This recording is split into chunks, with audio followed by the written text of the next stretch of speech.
Shalom, silakan duduk Bapak. Terima kasih singers. Lagu yang sangat luar biasa. Izinkan saya membuka kesempatan membuka masker ini. Senang sekali berada di tempat ini kembali. Ini minggu pertama saya melayani onsite. Dan minggu pertama setelah 2 tahun, gereja yang pertama kali adalah GMS Surabaya Barat. Terima kasih atas undangan ini. Mari kita akan membaca beberapa poin. Hari ini saya akan membawakan 5 topik mengenai shifting up our faith. Shift. Menghadapi akhir-akhir ini yang berbeda dengan zaman sebelum COVID ini. Kita mesti shift our faith. Pagi ini saya mau bicara shifting up our faith to fight. Kebaktian yang kedua, saya akan bicara soal shifting up our faith to the next level. Kebaktian ketiga, shifting up our faith to lead. Yang keempat, shifting up our faith to cross the Jordan. Dan kebaktian terakhir, saya mau bicara soal shifting up our faith untuk to cut off and burn. Mari kita akan melihat bagaimana shifting up ini penting. Kita tahu selalu kita memperingati kenaikan Isa Al-Masih atau kenaikan Tuhan Yesus Kristus. Kita percaya Tuhan naik. Kita nggak melihat tapi kita percaya Tuhan naik. Kalau kita percaya Tuhan naik dan hari Kamis yang lalu Pastor Philip bicara soal Roh Kudus dicurahkan. Pertanyaannya buat kita yang sekarang ada, yang tidak bisa melihat Tuhan naik, apa yang kita harapkan? Kita mengharapkan bisa melihat Tuhan turun. Ada pengharapan bahwa kita mungkin tidak seperti murid-murid melihat Tuhan naik.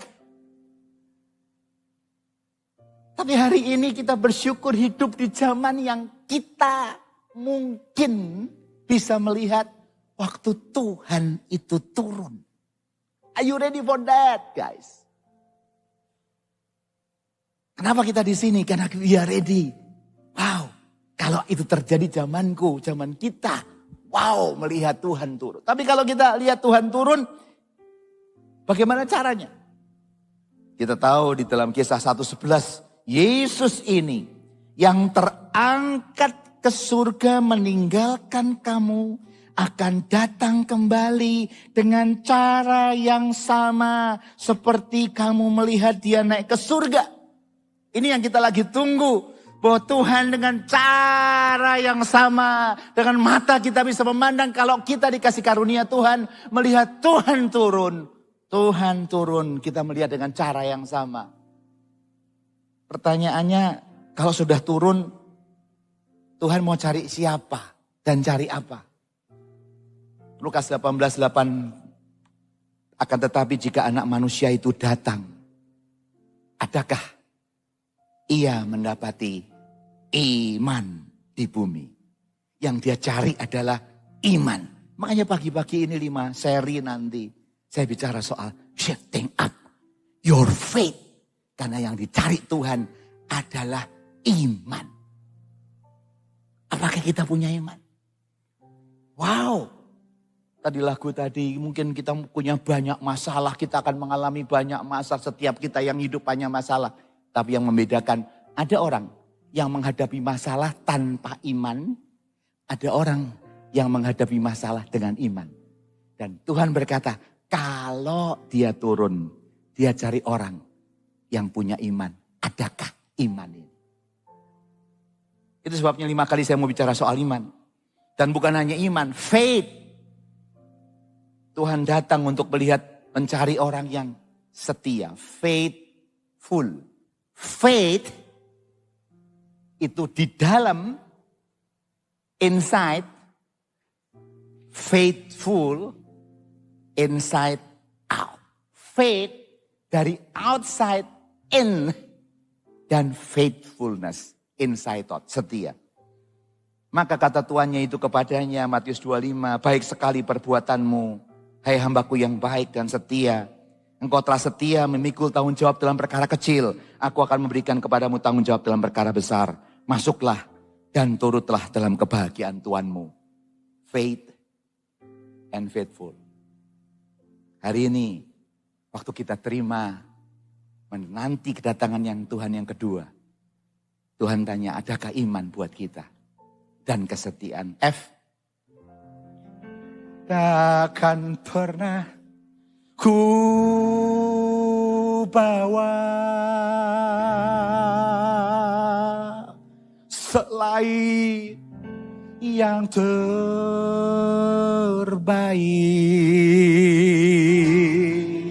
yang harum dan sejati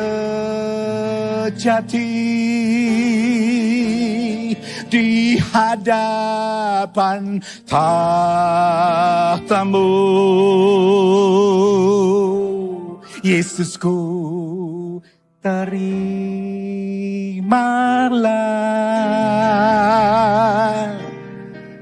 korban syukurku ini yang mengalir di hatiku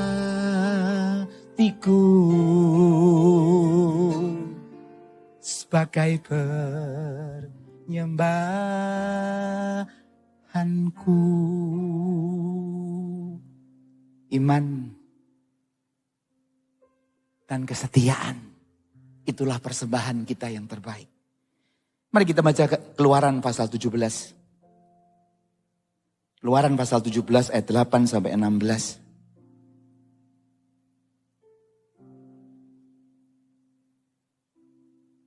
Lalu datanglah orang Amalek dan berperang melawan orang Israel di Rafidim. Musa berkata kepada Yosua, pilihlah orang-orang bagi kita, lalu keluarlah berperang melawan orang Amalek. Besok aku akan berdiri di puncak bukit itu dengan memegang tongkat Allah di tanganku. Lalu Yosua melakukan seperti yang dikatakan Musa kepadanya dan berperang melawan orang Amalek. Tetapi Musa, Harun dan Hur telah naik ke puncak bukit. Dan terjadilah apabila Musa mengangkat tangannya, lebih kuatlah Israel, tapi apabila ia menurunkan tangannya, lebih kuatlah Amalek. Maka penatlah tangan Musa, sebab itu mereka mengambil sebuah batu, diletakkannya di bawahnya supaya ia duduk di atasnya. Harun dan Hur menupang kedua belah tangannya, seorang di sisi yang satu, seorang di sisi yang lain, sehingga tangannya tidak bergerak sampai matahari terbenam. Demikianlah Yosua mengalahkan Amalek dan rakyatnya dengan mata pedang. Kemudian berfirmanlah Tuhan kepada Musa, tuliskanlah semuanya ini dalam sebuah kitab sebagai tanda peringatan, dan ingatkanlah ke telinga Yosua bahwa aku akan menghapuskan sama sekali ingatan kepada Amalek dari kolong langit. Lalu Musa mendirikan sebuah mezbah dan menamainya Tuhanlah panji-panjiku.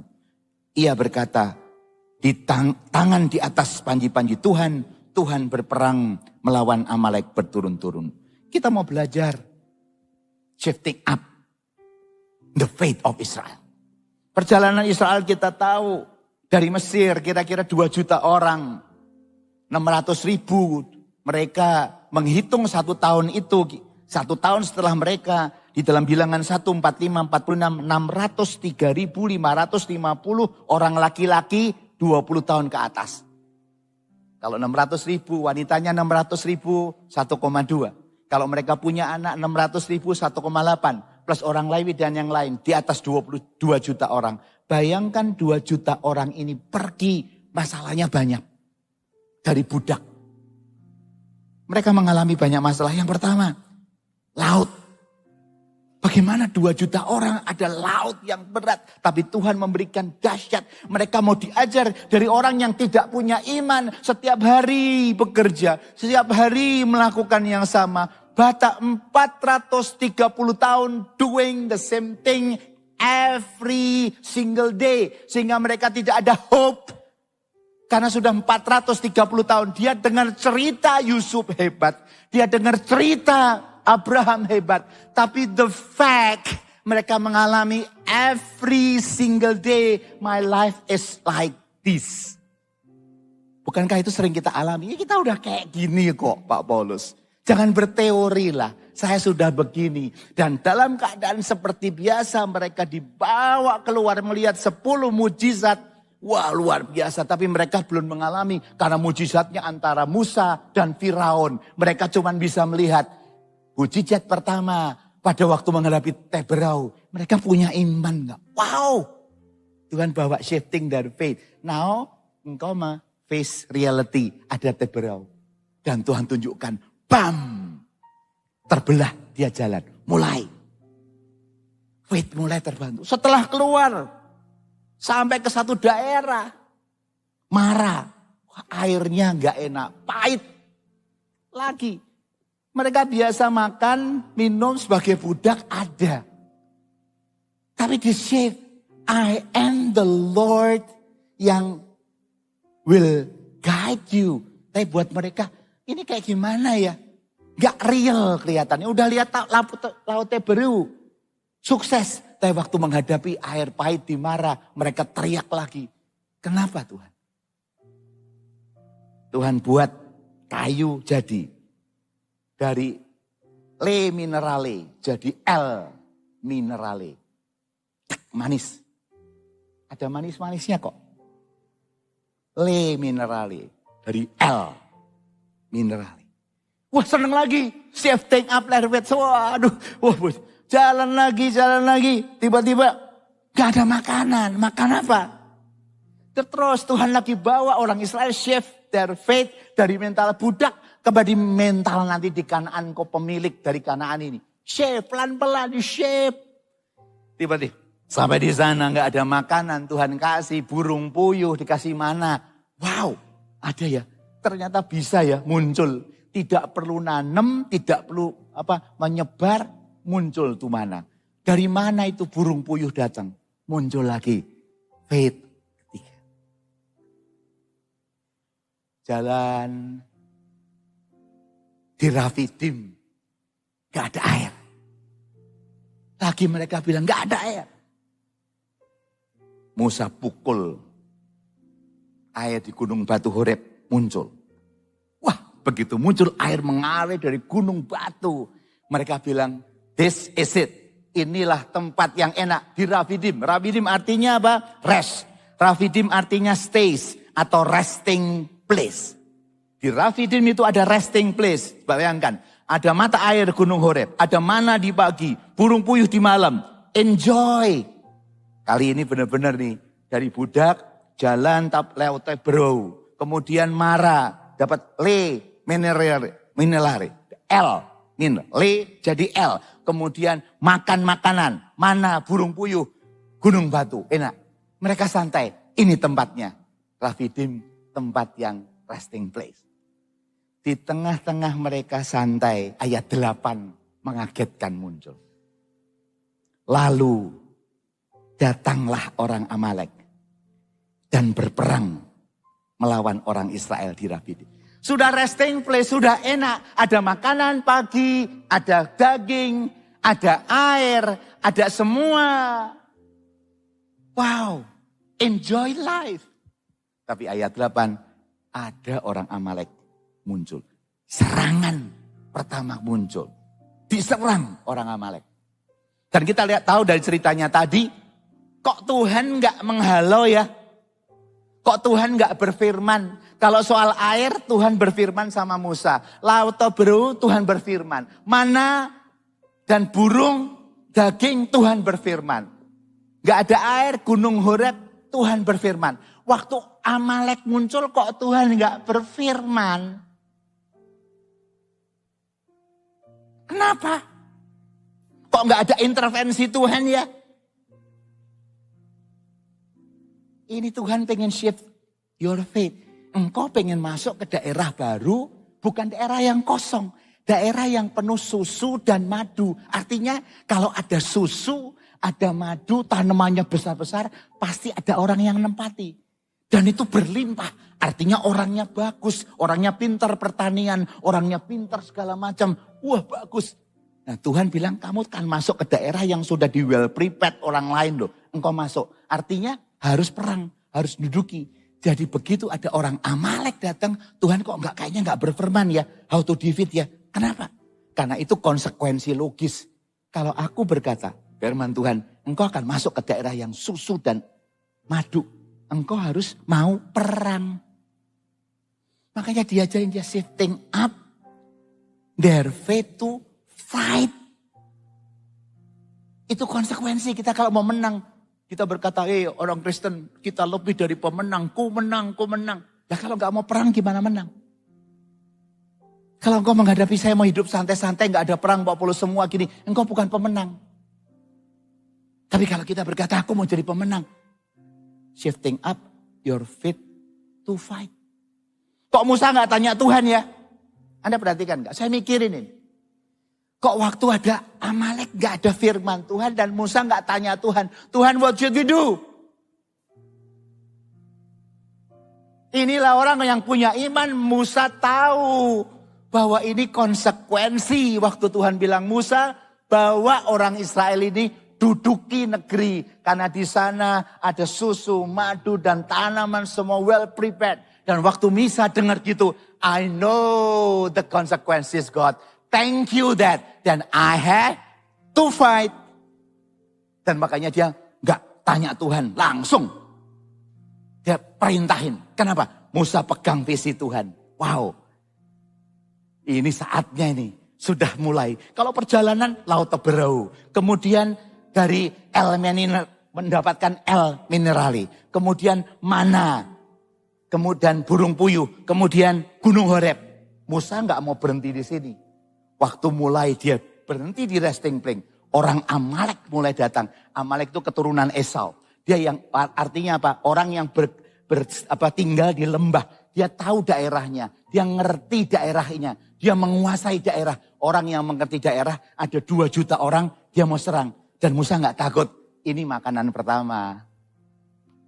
Orang yang punya iman begitu ada masalah. Ini makanan pertama. Kenapa? Kalau mereka gak datang. Mereka yang menyerang itu weak. Yang bertahan menang. Dia datang, ini makanan pertama. Musuh demi musuh. Musa dan seluruh Israel akan tangani. Dan dia akan sampai ke negeri yang dituju Tuhan. Yaitu bukan negeri yang kosong. Negeri yang penuh. This is the plan of God for you and me. Tuhan kasih yang di depan. Masa depan yang luar biasa. Tapi you have to fight. Dan Musa tahu, nggak tanya, langsung. Musa berkata kepada Yosua ayat 9. Karena dia bilang, mau tanya, Tuhan kenapa orang Amalek? Kok ada orang Tuhan? Artinya Musa nggak punya iman. Tapi karena Musa iman, kenapa ada orang Amalek? Janji Tuhan betul. Janji Tuhan betul. Janji Tuhan betul. Ada orang yang nyerang. Artinya janji Tuhan betul. Saya akan menguasai negeri yang mereka sudah bertahun-tahun bangun pertaniannya. Food technologies apapun. Mereka sudah membangun itu. Untuk apa? Untuk kita. Kita hanya menikmati. Makanya melihat. Makanya Musa tidak tanya dalam itu. Langsung dia berkata. Maka Musa berkata kepada Yosua. Pilihlah orang-orang bagi kita. Lalu keluarlah berperang melawan orang Amalek. Besok aku akan berdiri di puncak bukit itu dan mengang tongkat Allah di tanganku. Ada 3 hal. Langsung. Orang yang shifting up the faith yang kita anggota GMS Mawar Sharon Kebaktian Pagi dan saudara semua yang ikut live streaming di mana-mana ini. Engkau tahu Tuhan sedang persiapkan masa depan yang luar biasa. Tapi it's time for us to rise. It's time for us to fight. Dan kekristenan to fight. 3 hal. Keluar, pilihlah. 600.000 laki-laki. Yosua pilih. Berapa jumlahnya tidak ditulis. Pilih. Yang kedua, bukan hanya pilih, keluarlah berperang. Sekarang dia lagi kumpul-kumpul, enak di Gunung Horeb. Setelah pilih, Tuhan bilang apa? Ini batas resting place. Rafidim artinya resting place. Jangan berdiri di resting place. Kalau engkau ingin tahu masa depanmu hebat. Kalau engkau ingin masa depanmu luar biasa. Kalau engkau ingin masa depanmu lebih baik. Jangan berhenti di Rafidim. Your resting place. Keluar. Saya baru pensiun dari perusahaan Juni. Tapi waktu saya pensiun. Sekarang saya umurnya 36 tahun. Masih young. Dari Ibrani dari depan ke belakang. Saya bilang, Tuhan, saya umur segini. Saya mau santai-santai atau tidak? Enggak. Karena saya tahu, Umur 70 saya pengen ngapain? Saya mau melakukan apa? Untuk ini saya udah pikirkan. Saya nggak mau berhenti di resting place. Saya enjoy sebagai pensiun. Saya menikmati. No, justru saya punya fight baru. Untuk bawa startup. Sekarang saya mainnya sama anak-anak muda. Untuk bawa mereka. Saya nggak mau berhenti di Rafidim. Keluar untuk fight. Karena saya sudah pikirkan umur 70 kalau Tuhan kehendaki saya mau ini. Dan saya harus fight. Dan Musa berkata, pilih. Keluar.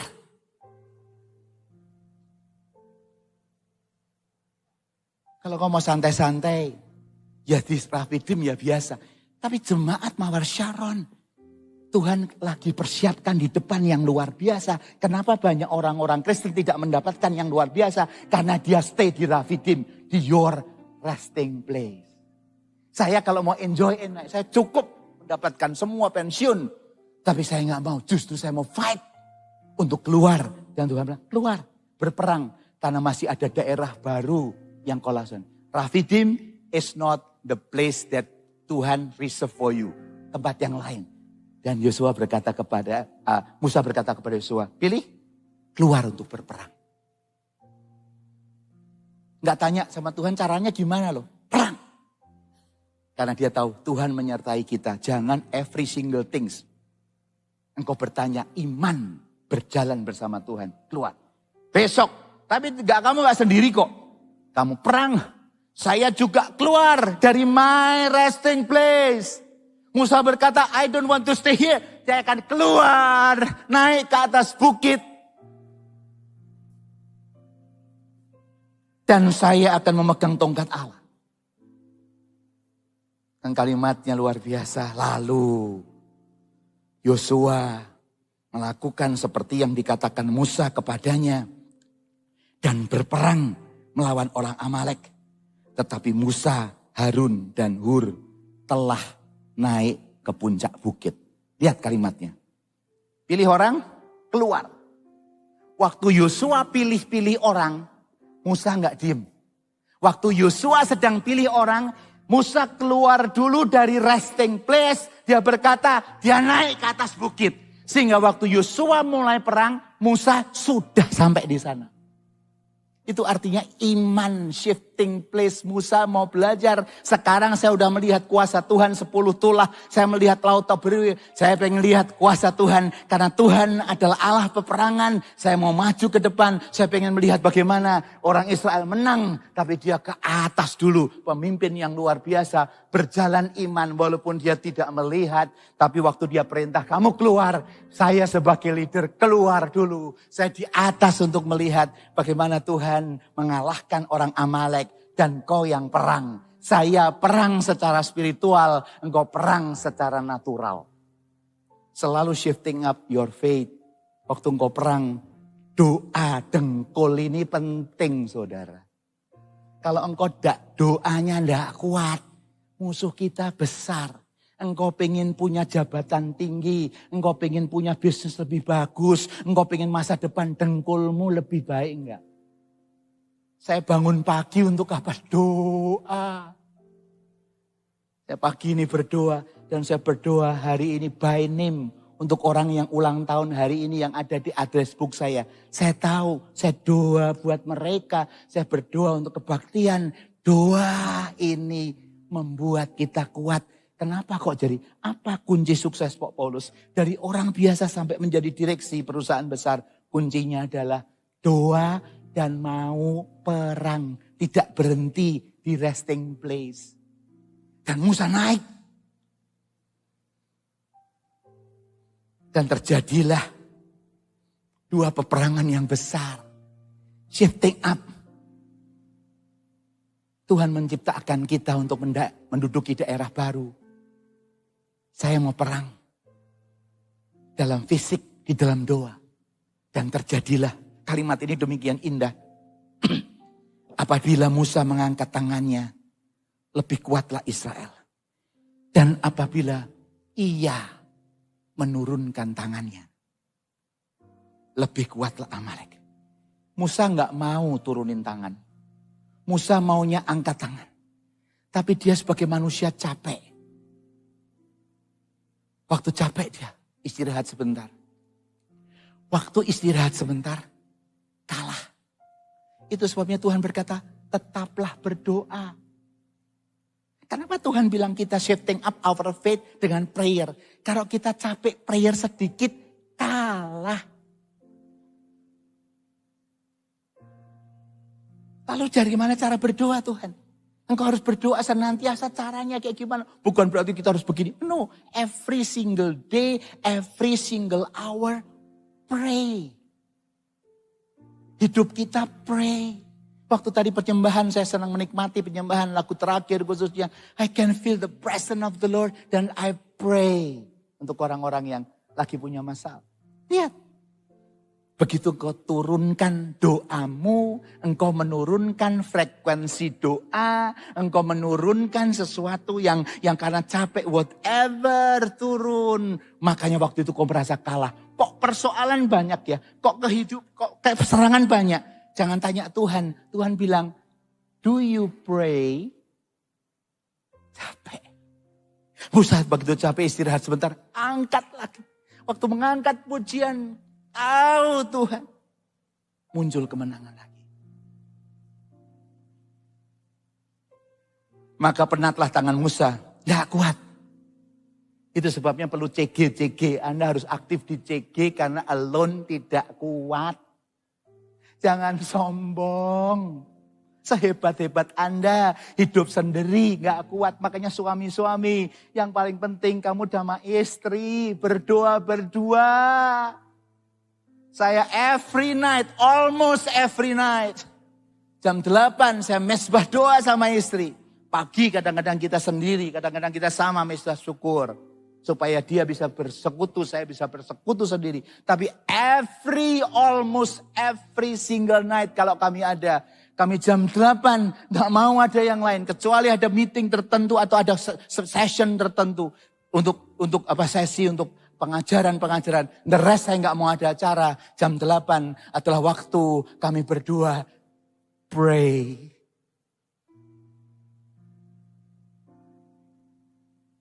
Suami sama istri, kamu gak akan kuat kok. Suami sendiri, pray. Didukung. Maka mengambil sebuah batu, diletakkannya di bawahnya supaya ia duduk. Harun dan Hur menopang kedua belah tangannya. Seorang di sisi yang satu, seorang di sisi yang lain. Sehingga tangannya tidak bergerak sampai matahari terbenar. Demikianlah Yosua mengalahkan Amalek dan rakyatnya dengan mata pedang. Apa artinya ini semua? Ada 5 yang kita mau belajar hari ini. Nomor 1. Kemenangan itu perlu waktu. Mujizat itu perlu waktu. Dan itu waktunya Tuhan. Coba lihat. Kemenangan itu perlu waktu. Mujizat itu perlu waktu. Dan itu waktunya Tuhan. Tuhan gak pengen kita langsung perang Amalek. Kalau Amalek dibikin kayak Le Minerali aja Pak. Jadiin L. Der mati. Kok kenapa enggak? Kok enggak kayak Laut Teberu. Ayo masuk, tiba-tiba masuk orang Firaun mati semua. Kalau gitu you are weak. Kita akan weak. Kalau semua Tuhan yang matiin musuh-musuh. Makanya Tuhan bilang, fight. Musa ngerasain capek. Selama ini Musa gak pernah ngerasain capek. Karena Tuhan yang berkarya dari 10 tulah sampai ke Gunung Horeb. Musa gak capek. Baru kali ini, fight. Dia bilang, aduh, capek. Dan Tuhan ngajar. Yang pertama, kemenangan itu perlu waktu. Tadi makanya lagu terakhir, waktunya Tuhan. Mujizat itu perlu waktu. Jangan menyerah sebelum kemenangan itu terjadi. Jangan bilang, aduh kok kayaknya lama Pak Paulus ya. Kayaknya kayak gini, aku give up. Ya kamu rugi. Padahal apa? Sudah dekat. Makanya kemenangan perlu waktu, kita harus sadar bahwa ada proses di dalam hidupmu. Shifting up your faith, kemenangan itu pasti sudah dijamin. Tapi perlu waktu. Kenapa kok sampai matahari terbenam? Kenapa kok nggak langsung pukul KO? Kalau kita pikir, Tuhan bisa nggak bikin? Waktu perang, tret. Yuk keluar, berperanglah Yosua. Terus tiba-tiba Tuhan, baru 5 menit, Tuhan bilang, mati semua. Kok Tuhan diizinkan sampai matahari terbenam? Jus mundur, kalah. Wah kalau kalah, Musa lagi turun. Waktu naik, jus.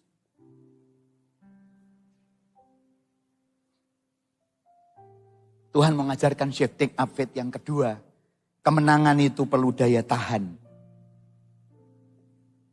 Tubuh itu lemah, makanya harus diperkuat. Matius 26:41, berjaga-jagalah dan berdoalah, supaya kamu jangan jatuh ke dalam pencobaan. Roh memang penurut, tapi daging lemah. Kemenangan itu perlu daya tahan.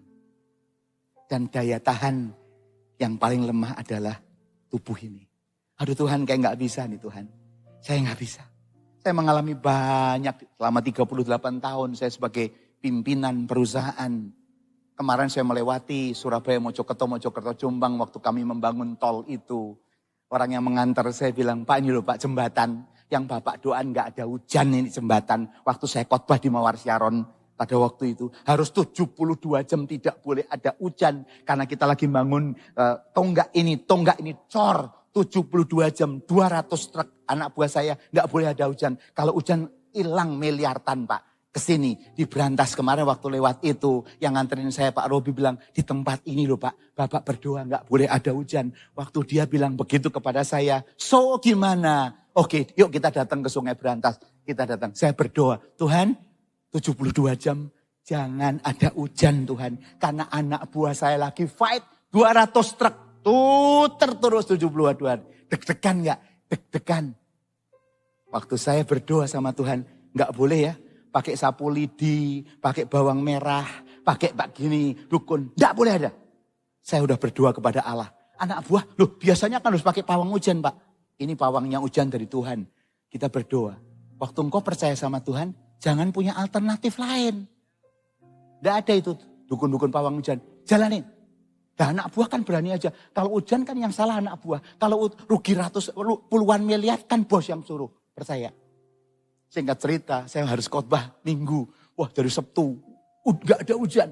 Minggu jam 9, aman. Tiba-tiba jam 9, hujan terus di Mawar Syaron di Cempaka. Saya deg-degan, sampai jemaat telat kebaktian jam 10. Saya udah deg-degan. Handphone saya on, supaya ada hubungan. Jam 4 sore, datang kebaktian di Mawar Syaron. Saya udah deg-degan. Saya akan ikut baktian dari awal. Karena dulu cuma 3-4 kali gitu ya. Jadi tiba-tiba jam 4:15 atau 4:30 bunyi kreng, saya lihat. Waduh, dari anak buah saya. Pak, clear, gak ada hujan. Semua udah beres, lebih cepat. Waduh, begitu saya bilang, wow, amin. Kalau Anda lewati jembatan Brantas itu karya Tuhan, luar biasa.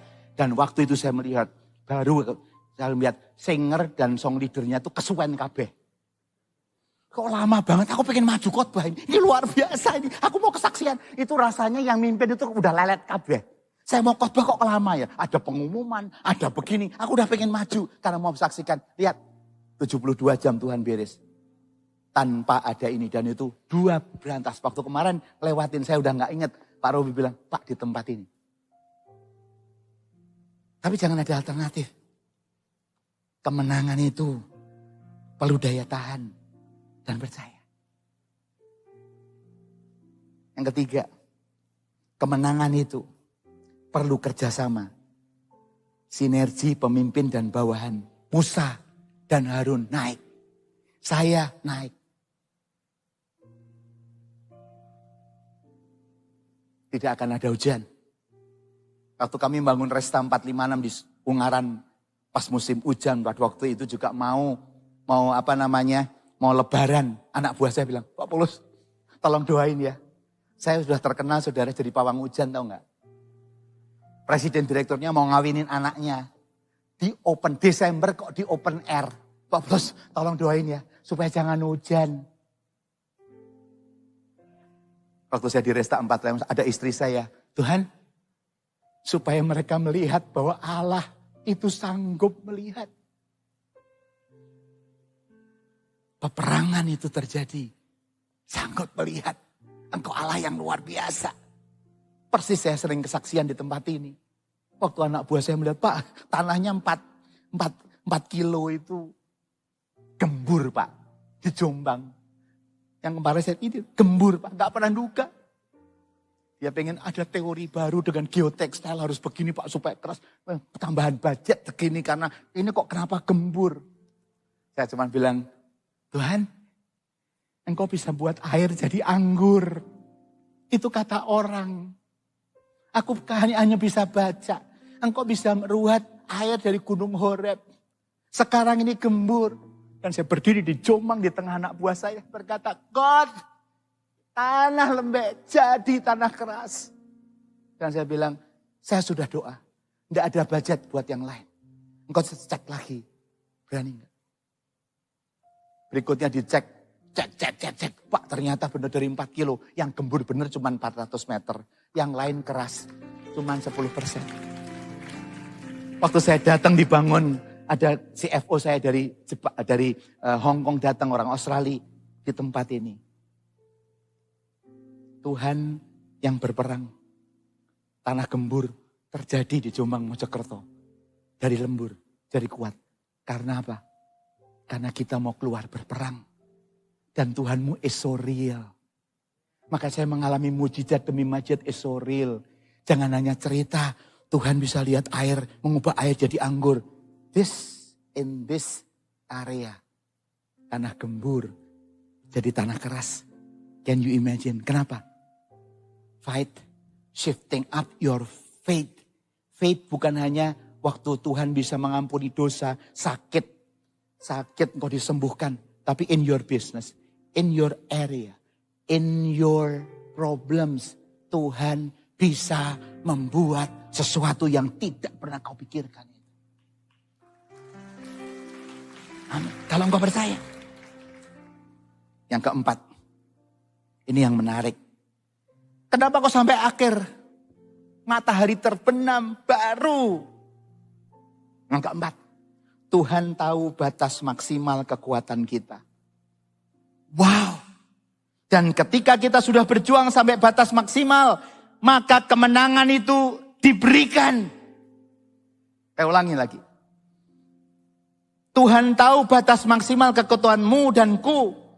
Dan ketika kita sudah berjuang sampai batas maksimal, maka kemenangan itu diberikan. Sampai matahari terbenam, fight.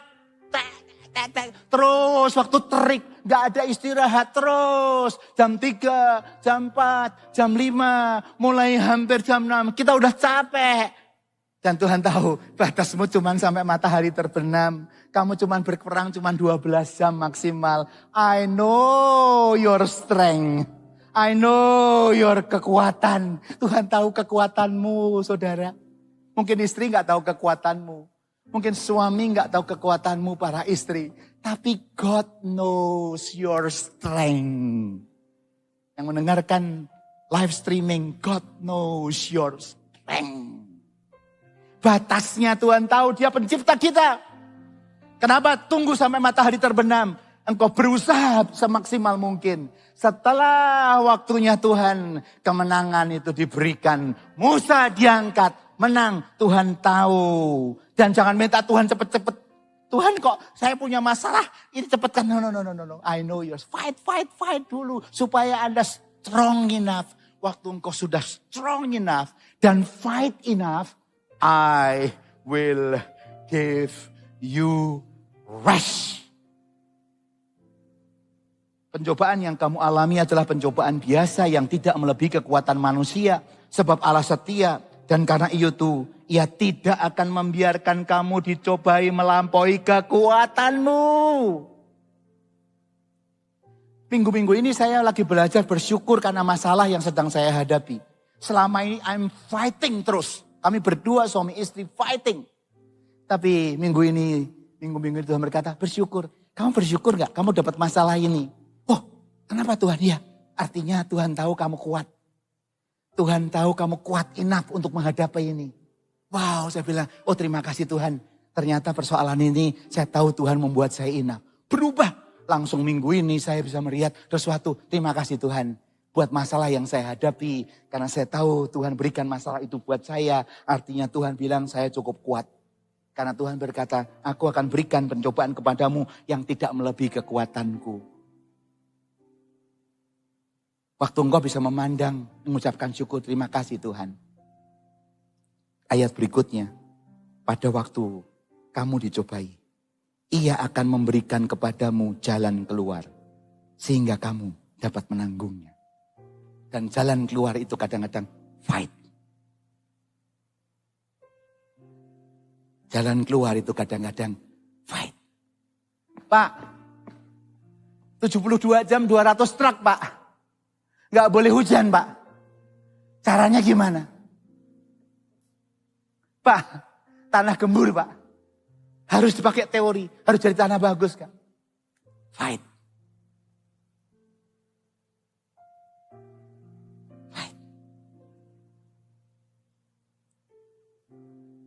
Yang kelima, yang terakhir. Tuhan ingin kita tidak pernah lupa kemenangan yang Tuhan berikan. Dan itu harus kita tulis dalam hati kita. Setelah kejadian-kejadian itu, kami sekarang punya 8 tol. Puji Tuhan, saya mulai dari 1 tol yang operation 1 bulan. Pandaan Malang juga dibeli oleh Astra. Jadi kami punya 8 tol yang tidak pernah dipikirkan pada waktu tahun 2011 saya diminta, kamu mau gak ngembangin tol road? Saya bilang sama atasan saya sampai shareholders di Hong Kong, give me $1 billion di dalam 10 years, I will spend. Kalau Anda gak mau kasih $1 billion in 10 years, saya gak mau lakukan. Karena saya mau fast, do it. Saya gak punya pengalaman, gak mengerti apa itu tol. Tapi saya berkata, wah bagus nih bangun tol untuk Indonesia. Saya mau bangun untuk Indonesia. Dan dengan iman, give me $1 billion. 10 years. And I will fight. Dan kita bisa spend $1 billion less than 10 years. Dan hari ini, anak buah saya terus meneruskan. Dan akhirnya kami bisa dapat 8. Terakhir yang kami akuisisi, partnering dengan Jasa Marga, Pandaan Malang. Dari mana itu terjadi? The vision ini. Dan waktu kita mengalami ini. Waktu saya mendapatkan report dari anak buah saya. Pak, kita ngambil ini. Saya cuma bilang, tidak boleh lupa kemenangan itu. Saya catat. Makanya waktu saya pensiun Juni 2020. Saya nggak takut. Setelah pensiun ngapain? Saya tahu. Kalau Tuhan sudah memimpin saya 38 tahun. Menjadi direksi sebuah perusahaan besar. Berikutnya, Tuhan akan memimpin saya jauh lebih besar dari apa yang saya lakukan. Hah? Jauh lebih besar? Caranya gimana Pak? Direksi perusahaan besar. How can you think that you will achieve more? Karena dulu saya masih banyak pakai cara saya. Tapi sekarang pakai cara Tuhan. Tuhan buka cara Pak. Dan itu saya tulis. Justru pengalaman 30 tahun dalam Tuhan. Saya tulis dalam hati saya. Untuk mempersiapkan saya in the next level of my life. Dengan panji-panji itu. Jangan pernah lupa apa yang sudah Tuhan katakan. Kemudian berfirmanlah Tuhan kepada Musa, tuliskanlah semuanya itu dalam sebuah kitab sebagai tanda peringatan. Dan ingatkanlah ke telinga Yosua bahwa aku akan menghapuskan sama sekali ingatan Amalek dari kolong langit. Lalu Musa mendirikan sebuah mezbah dan menamainya Jehovah Nisi, Tuhan panji-panjiku. Ia berkata, tangan di atas panji-panji Tuhan. Tuhan berperang melawan Amalek turun-menurun. Hari ini, kalau engkau sedang berperang, jangan give up. Kemenangan sedang dipersiapkan. Dan kalau engkau sudah menang, engkau tidak akan berpikir, wah sudah menang, aku akan santai. No, Rafidim is not your resting place. Dunia ini bukan our resting place. Selama kita di dunia ini, kita akan terus mengalami masalah. Sampai masa waktu Tuhan berkata, cukup, selesai. Dan sampai engkau dipanggil Tuhan, engkau akan tidak pernah ngalamin Rafidim, terus perang. Tapi lihat, waktu perang menang, tulis. Kalau Tuhan bisa membuat air jadi anggur. Tuhan bisa membuat tanah gembur jadi tanah. Tuhan bisa membuat hujan berhenti. Tuhan bisa membuat banyak kejadian mujizat-mujizat di dalam hidup saya waktu saya memimpin bisnis. Dan sampai sekarang, 2 tahun setelah ini, mujizat every single day saya ngalami. Sampai saya berkata, enough Tuhan, enough. Berkatnya luar biasa, more than enough. Enough is enough Tuhan. Dan waktu itu terjadi kalimat firman Tuhan. Tangan di atas panji-panji Tuhan, Tuhan berperang melawan musuh. Kamu berasal dari Allah, 1 Yohanes 4 ayat 4. Anak-anakku. Dan kamu telah mengalahkan nabi-nabi palsu itu. Lihat kalimat ini. Sebab roh yang ada di dalam kamu lebih besar daripada roh yang ada di dalam dunia. Greater is he that is in me than he that is in the world. Ini jaminan. Shifting up your faith to fight. Karena to fight itu akan terjadi. Mari kita bangkit berdiri.